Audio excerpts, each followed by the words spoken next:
नमस्कार, मैं हूं निखिल और आप देख रहे हैं डेजर्ट टाइम्स आपकी आवाज।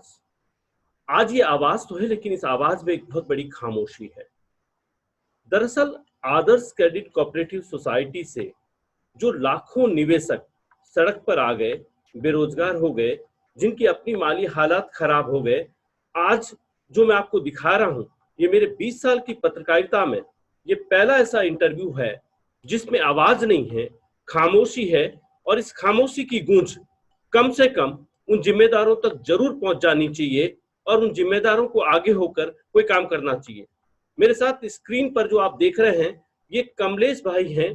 जालोर जिले में एक छोटा सा गांव है, वहां रहते हैं।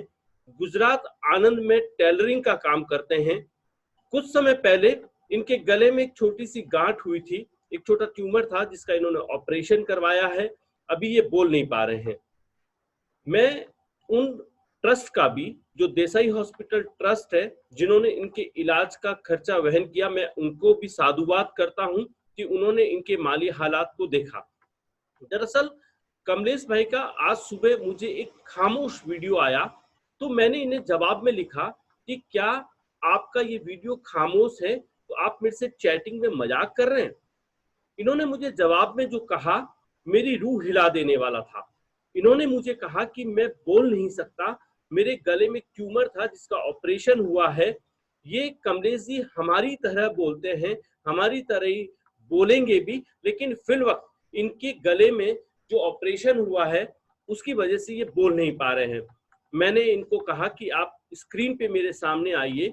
अगर जिम्मेदार लोग देख रहे हैं तो ये देख लें कि ये एक दर्द है।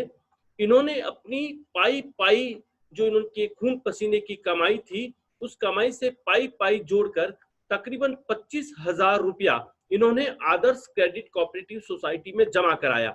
लेकिन पिछले 2 साल से ये चक्कर पे चक्कर लगा रहे हैं, लेकिन इन्हें वो पैसा नहीं मिल पा रहा है। इनके घर की हालात ठीक नहीं है। इस वक्त कमलेश भाई घर पे आराम कर रहे हैं। ये कुछ दिनों बाद ठीक होंगे और जब इनकी आवाज फिर अच्छी तरह से लौट आएगी, ये हमें फिर सामने आएंगे, स्क्रीन पे बोलेंगे। लेकिन इस वक्त इनकी जो खामोशी है, इनका जो दर्द है, वो मैं आपको बयां कर रहा हूं। ये ऐसे 21 लाख लोग बताए जाते हैं जो किसी न किसी रूप में आज अपना पैसा डूब जाने की वजह से परेशान है। कमलेश भाई, आप मेरी आवाज सुन रहे होंगे। मेरी 20 साल की पत्रकारिता में ये पहला ऐसा इंटरव्यू होगा जो आवाज भी मेरी है, सवाल भी मेरा है और जवाब भी मेरा है।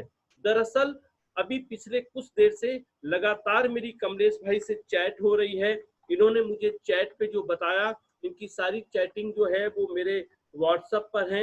आप देख सकते हैं, मैं इनसे व्हाट्सएप पे चैट कर रहा हूँ। इस चैटिंग में ही मैं इनसे ये जान पाया हूँ कि कमलेश भाई गुजरात के आनंद में सिलाई का काम करते हैं। इन्होंने अपनी खरी कमाई से पाई पाई जोड़कर आदर्श में जमा किया था ताकि वो अपने कल और अपना भविष्य सुरक्षित कर सकें। लेकिन इनका पैसा अब इनको मिलता हुआ नहीं दिख रहा है। ये खामोशी है और ये खामोशी की जो गूंज है, ये उन तमाम जो लोग जो हैं, जो जिम्मेदार हैं, जो सत्ता में बैठे हैं, उन लोगों को सुननी चाहिए।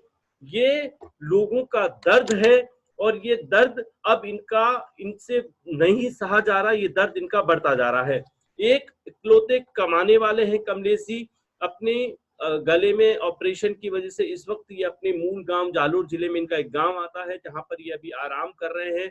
इनकी पत्नी से मेरी मोबाइल पे बात हुई है, उनसे मैंने जाना है कि इन्हें क्या हुआ है। चूंकि वो कैमरे के सामने नहीं आ पा रही, उनको कोई झिझक है, इसलिए हमने इस स्क्रीन पर, ये मेरा पहला ऐसा इंटरव्यू है 20 साल की पत्रकारिता में जहां पर मैं सवाल जिनसे कर रहा हूं उनके जवाब भी मैं आपको बता रहा हूं। कमलेश भाई ने जो मुझे व्हाट्सएप पे लिखा, वो ये लिखा कि उन्होंने, मैं आपको बताता हूं जो मेरी उनसे चैट हो रही थी। उन्होंने लिखा कि मैं आपको एक मिनट पढ़ रहा हूँ, उनका ये नंबर जो मेरे पास आया। कमलेश भाई ने करीबन 25,000 रुपया जो है वो आदर्श में जमा कराया है। उससे भी ज्यादा हो सकता है। इनके इलाज में भी काफी पैसा जो खर्चा आना था, लेकिन वो देसाई हॉस्पिटल ट्रस्ट ने वो पैसा दिया है, लेकिन फिर भी 7,000 रुपया इनकी जेब से लगा है। कमलेश भाई, हम आपकी चीज को समझ रहे हैं कि आपने अपनी खरी कमाई का जो पैसा है, जो पाई पाई आपने बचाई थी, वो आपने आदर्श क्रेडिट कोऑपरेटिव सोसाइटी में जमा कराई। ये मामला सिर्फ एक आदर्श में और एक कमलेश भाई से जुड़ा नहीं है, ऐसे कई कमलेश भाई हैं। करीबन 21 लाख लोग बताए जा रहे हैं पूरे भारत में, जम्मू कश्मीर से लेकर, पंजाब से लेकर, मध्य प्रदेश से लेकर छत्तीसगढ़, गुजरात, राजस्थान, सौराष्ट्र, महाराष्ट्र, सब में मिलाकर तकरीबन ऐसे 21 लाख लोग हैं जिनके घरों में ये दर्द है। ये पहला ऐसा मौका है मेरी पत्रकारिता में कि जहां पर मैं आपको ये खामोशी दिखा रहा हूं। इस इंटरव्यू में सिर्फ मैं बोल रहा हूं, जिनसे इंटरव्यू कर रहा हूं वो खामोश हैं। उनके गले में आप देख सकते हैं कि उन्होंने उनके गले में पट्टी लगी है, उनका ऑपरेशन हुआ है, इनकी एक गांठ थी जिसको निकाला गया, अभी इनको ये जल्द ही स्वस्थ हो जाएंगे, ऐसी हम कामना करते हैं। लेकिन फिल वक्त में जो भी जिम्मेदार लोग हैं, इस वक्त अगर ये मेरा वीडियो देख रहे हैं, चाहे वो राजनीति में लोग जुड़े हों, चाहे वो प्रशासन से जुड़े लोग हों, वो चाहे भामाशाह हों, चाहे वो समाज सेवी हों, जो भी मेरी इस आवाज को सुन रहे हैं, तो मेरे साथ ये जो खामोशी देख रहे हैं आप दूसरी स्क्रीन पर, ये खामोशी की जो गूंज है, ये गूंज अब इनके गांव से निकलकर उन गलियारों तक जरूर जानी चाहिए, उन जिम्मेदारों तक जरूर पहुंच जानी चाहिए, जहां से कोई ऐसी आशा की किरण सामने आए जिससे इनको कोई राहत मिल सके। ये बड़ा दुखद है कि आज कमलेश भाई परेशान हैं, उनकी आवाज फिलवक्त नहीं है, लेकिन जल्द उनकी आवाज लौटेगी, ऐसे हमारी सबकी शुभकामनाएं हैं। लेकिन डेजर्ट टाइम्स आपकी आवाज में ये पहली बार ऐसा हुआ है कि मेरी आवाज के साथ जो उधर से आवाज आनी चाहिए वो आवाज नहीं है, उधर से खामोशी है, और वो खामोशी जो है उसकी जो गूंज है, उसका जो दर्द है, समझना उस दर्द को होगा। अगर कहीं कहीं इन नेताओं में, अगर इस सिस्टम में कहीं कहीं अगर संजीदापन बचा है, तो कमलेश भाई की इस खामोशी को वो जरूर देख ले और कोई ऐसी राहत, कोई ऐसा कदम बढ़ाया जाए जिससे कमलेश भाई के साथ साथ ऐसे और जो लोग हैं जिनके घरों में इस वक्त ये दर्द है, उनके दर्द को लोग समझ सकें। डेजर्ट टाइम्स आपकी आवाज लगातार इन लोगों की आवाज आप तक पहुंचाएगा।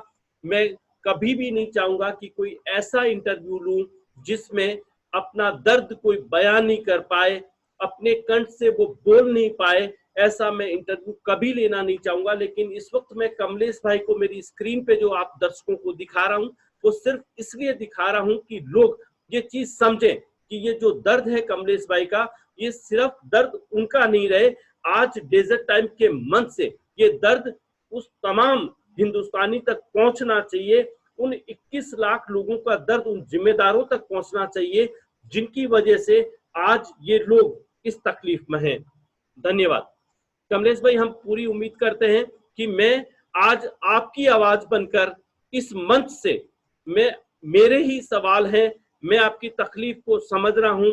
आपने जो पैसा इन्वेस्ट किया था, अपनी मेहनत का पाई पाई आपने बचाकर, वो पैसा आज आपको डूबता दिख रहा है। लेकिन आपकी ये खामोशी आज इस मंच से एक वो गूंज देगी जो शायद जिम्मेदारों तक जाएगी, उन्हें जवाब देना होगा। कोई न कोई ऐसी आशा की किरण मुझे लगता है कि जल्द आएगी और आपके घर में खुशी आएगी। आप जल्द स्वस्थ हों, यही डेजर्ट टाइम्स की कामना है। नमस्कार कमलेश जी, आपका बहुत बहुत नमस्कार।